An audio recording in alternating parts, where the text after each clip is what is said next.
షేక్ హుస్సేన్ ను నెల్లూరు వేదాయపాలెం పోలీసులు అరెస్ట్ చేశారు. నిరుద్యోగులను టార్గెట్ చేసిన హుస్సేన్ ఉద్యోగాలు ఇప్పిస్తానని 15 మంది నుంచి 48 లక్షల రూపాయలు వసూలు చేశాడు. ఎంతకూ ఉద్యోగాలు ఇప్పించకపోవడంతో పలువురు బాధితులు పోలీసులకు ఫిర్యాదు చేశారు.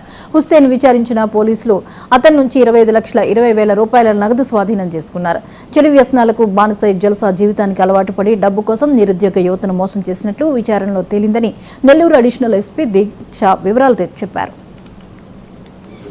డీటెయిల్స్ చెప్తున్నాను. ఇది కేస్ నా పేరు దీక్ష, ఏఎస్పీ నెల్లూరు సిటీ. సో ఈరోజు జాబ్ ఫ్రాడ్ స్కామ్ కోసం చెప్పడానికి మేము ప్రెస్ మీట్ పెట్టాము. ఇది కేస్ డీటెయిల్స్ చెప్తున్నాను. ఇది కేస్ వేదాయపాలెం పోలీస్ స్టేషన్ లిమిట్స్లో జరిగింది.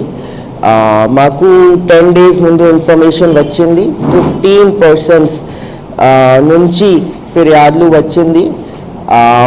ఇది డీటెయిల్స్ చెప్తాను. వారికి టీటీడీ పేరుతో ఉద్యోగం లెటర్ వచ్చాయి.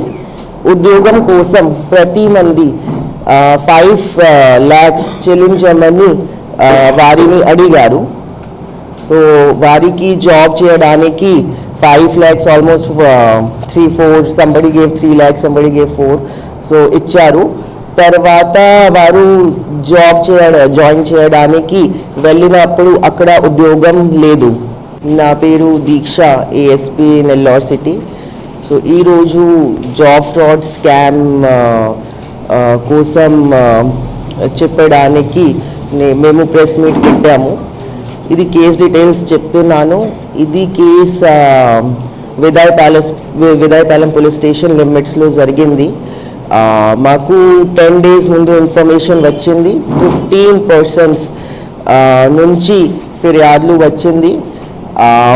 ఇది డీటెయిల్స్ చెప్తాను. వారికి టీటీడీ పేరుతో ఉద్యోగం లెటర్ వచ్చాయి. ఉద్యోగం కోసం ప్రతి మంది 5 lakhs చెల్లించమని వారిని అడిగారు. సో వారికి జాబ్ చేయడానికి 5 lakhs, almost 3-4, somebody gave 3 lakhs, somebody gave 4. So ఇచ్చారు. తర్వాత వారు జాయిన్ చేయడానికి వెళ్ళినప్పుడు అక్కడ ఉద్యోగం లేదు. నా